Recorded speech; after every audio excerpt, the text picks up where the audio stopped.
para escutar. Tua palavra, tua palavra, tua palavra de amor, tua palavra. Caríssimos irmãos e irmãs, mais uma vez nos encontrando para meditar o texto sagrado do Evangelho.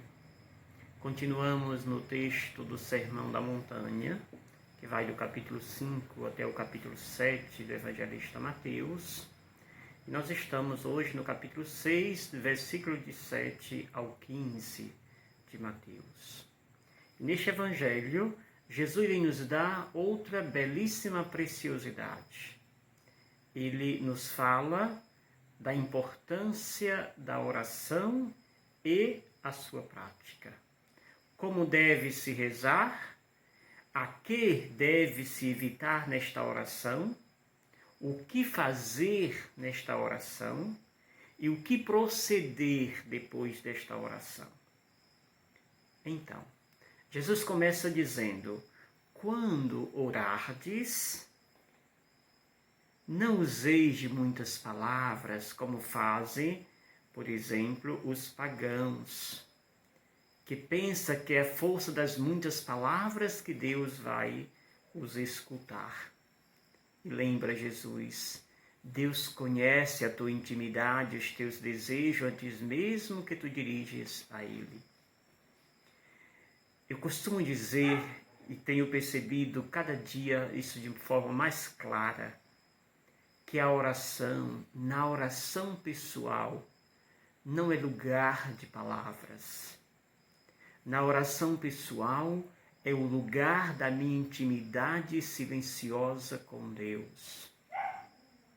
Na oração não deve existir um monólogo da minha parte.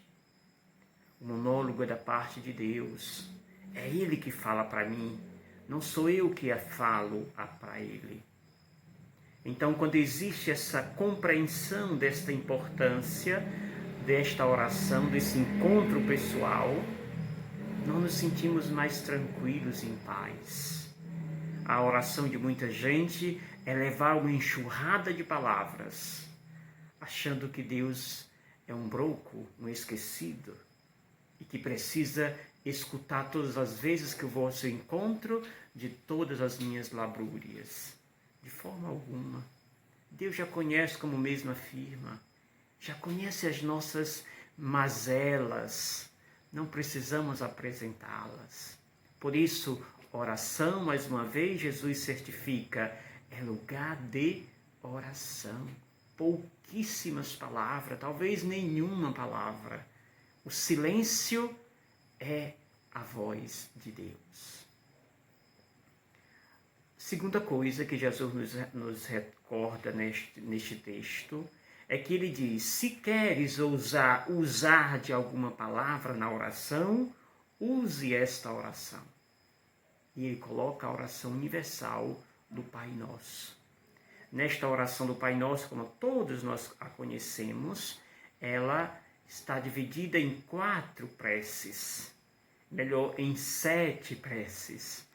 3 dirigida ao Pai, a Deus. 4 dirigimos pedindo do Pai para conosco, que o Pai faça acontecer em nós. Ou seja, reconhecemos Deus Pai que está no céu, que seu nome é santificado e que Ele venha ao nosso encontro.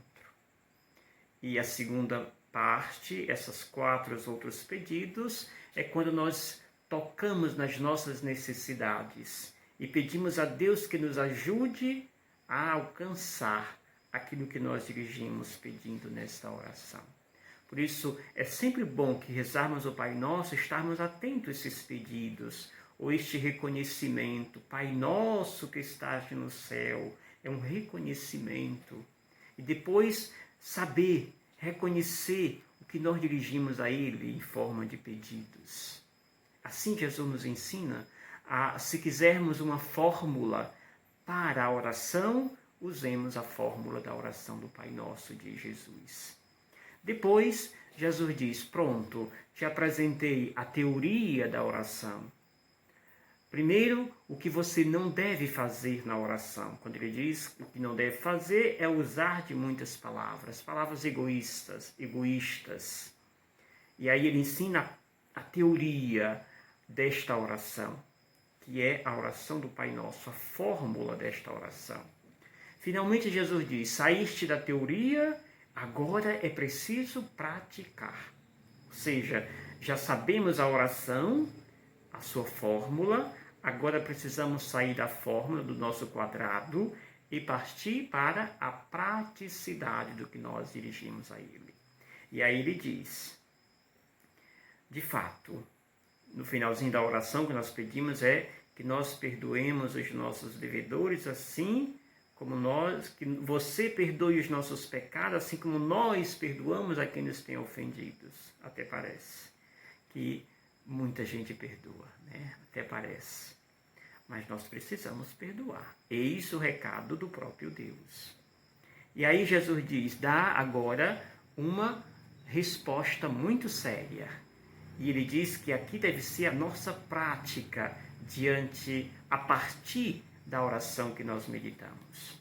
Ele diz, se vós não perdoardes aos homens as faltas que lhes cometeram, vosso Pai que está nos céus também não perdoará. Portanto, Jesus coloca uma condição. A condição é, se eu quero receber o seu perdão, eu preciso perdoar aqueles que estão comigo, aqueles que estão próximo, aqueles que eu tenho dificuldade. Eis o que Jesus coloca como caminho para alcançarmos, portanto, a graça do perdão da misericórdia. E aí ele diz, se vocês não perdoardes aos homens aqui na terra, vosso Pai também não poderá perdoar as faltas que vocês cometeram. Portanto, há uma troca. Se eu perdoo, estou abrindo a porta do meu coração para que a misericórdia de Deus tenha acesso. Se eu não sei perdoar, simplesmente estou dizendo, nesta casa tu não entra, Deus. Nesta casa tu não tem espaço. Se eu não perdoo, assim eu estou me comportando. Portanto, a pergunta de hoje é, eu já sei perdoar? Esta casa interior é casa de Deus?